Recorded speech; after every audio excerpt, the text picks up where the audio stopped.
Sulat,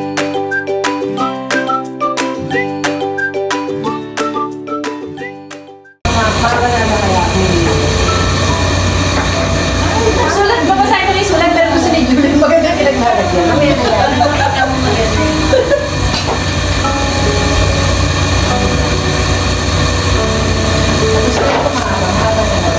So, syempre, dahil mahal ka namin, yung kumpanya di mga bulakan. Hindi naman ilang pages yan! At yung ginamit... Pakita daw yung ilang. Pakita mo daw yung video. 1, 2, 3. Hindi lang naman. At saka Kaya hanggang buo. yung ginamit ko na yung ginamit ko na pen, waterproof. Masisira ang papel pero yung sulat hindi. Syempre, yan o, Christine Joy.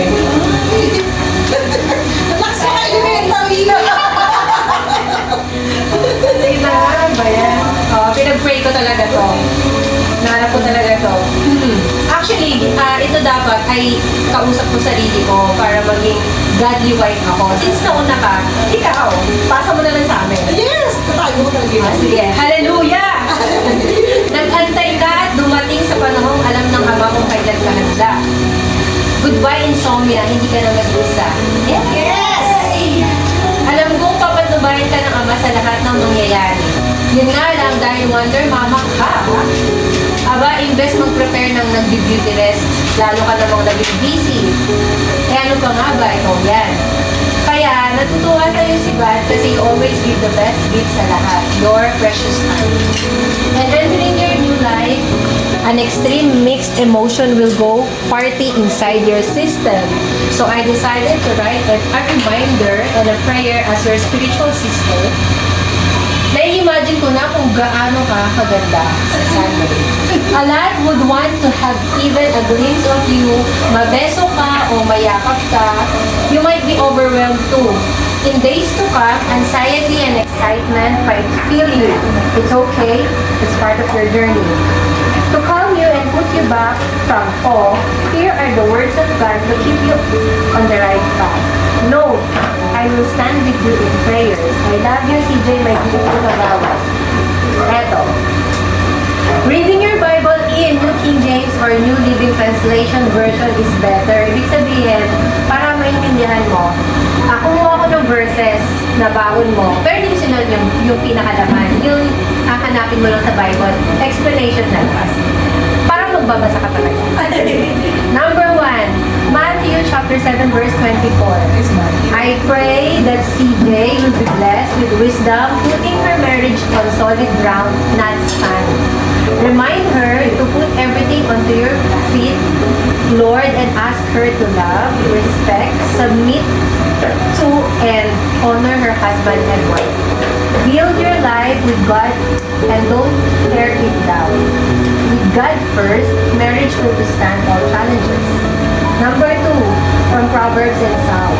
Papa God, thank you for blessing CJ with Edward. Let their marriage overflow joy, not sorrow. You said that two are better than one.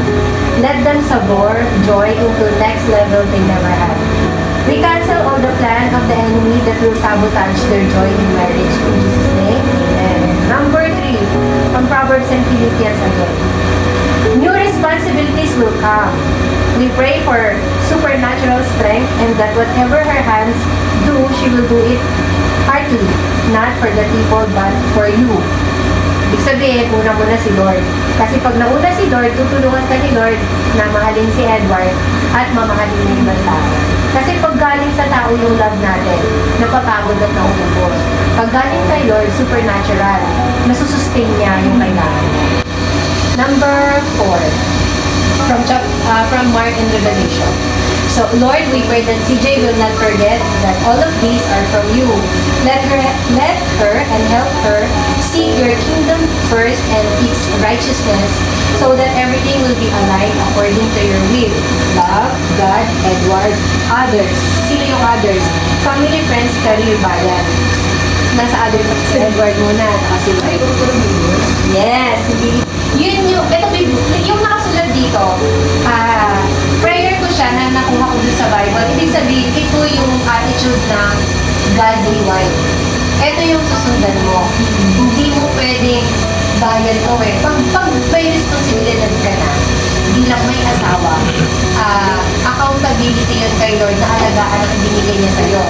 Siya naman ang bahala rin kay Edward. Accountable din si Edward na alagaan. Kaya ang ipag-pray namin ay magkaroon si Edward ng mentor para mahalin ka. Tapos ito, kami, dahil babae ka, ito sasabihin namin para mahalin mo siya. So, walang lugi doon. Kasi kung feeling mo, binigyan mo yung best mo kay Edward, hindi niya ang accountable kay Lord. Tuturuan siya ng leksyon para mahalin ka. So, huwag natin sasabihin na hindi kasi siya ganun, hindi ako. Ibibigay mo yung best mo kasi responsibility mo siya.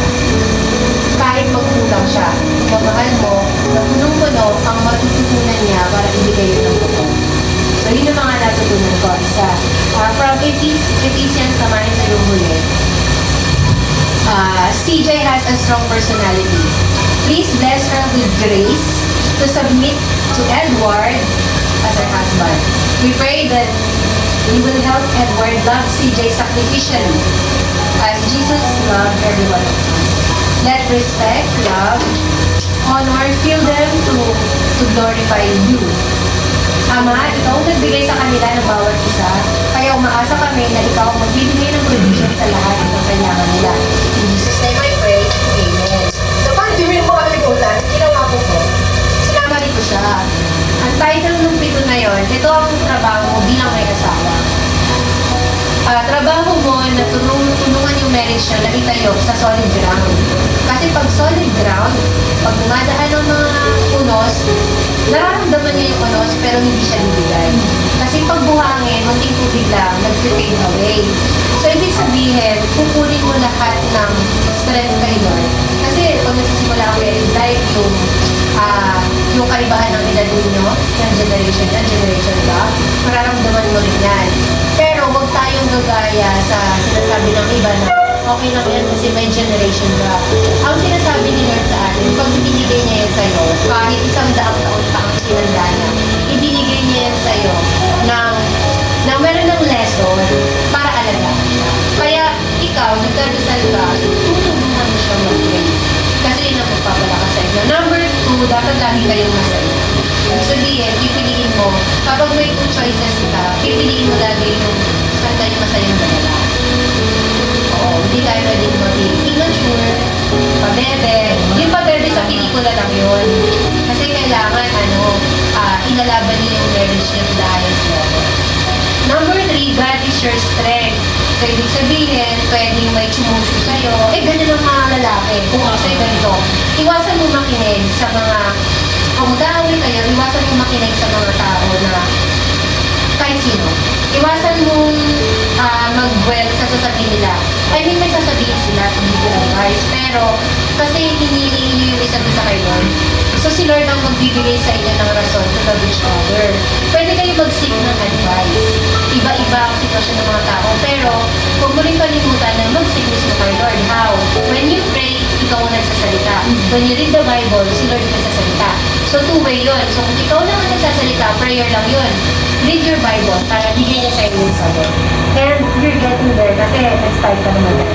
Tapos, be aggressive to your husband. Hindi, I know you're not din mo kayo. Actually, ikaw pa nga nag-uus sa kanya mag-prepare. That's a good thing. So, kailangan maging blessing ka rin sa kanya. Kung gaano ka binibless ni Edward, kunyari, mas kaya ka niyang invest financially. Hindi mo yun makukuhusan. Hindi mo kailangan magpaka-billionaire. You bless him naman to something na meron ka na hindi nabibili ng pera. Diba? Loyalty, sabihin ng loyalty, kahit may sinasabi yung iba, you will choose to believe him. Kasi siya yung asawa.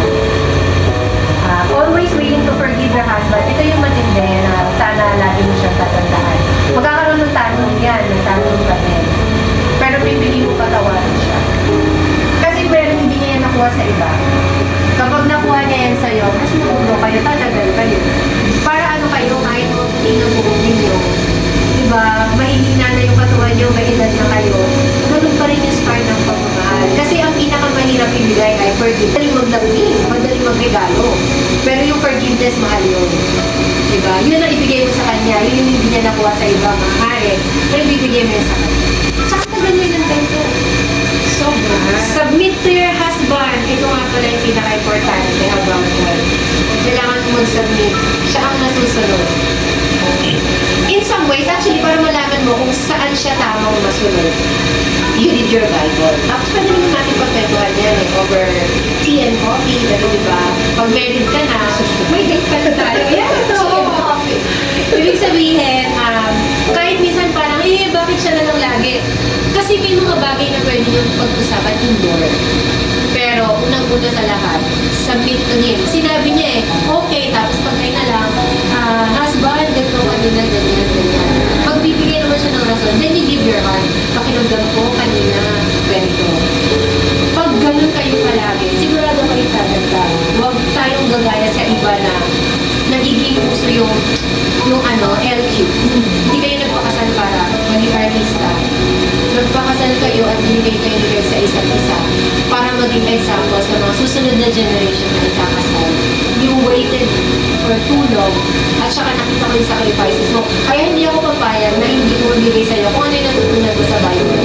To be a godly wife, kahit di pa ako wife. Diba?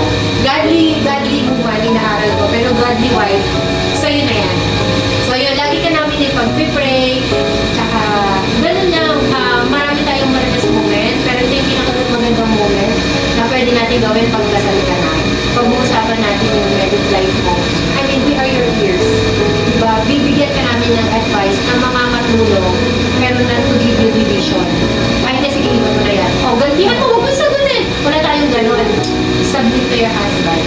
Kasi, ganun ang flow eh. Submit to God, submit to your husband, bago yung iba. Ako kung naririnig na lang yan, sobrang natutuwa siya. Sa iyo naman kung iuwi mo to, kasahin mo magano.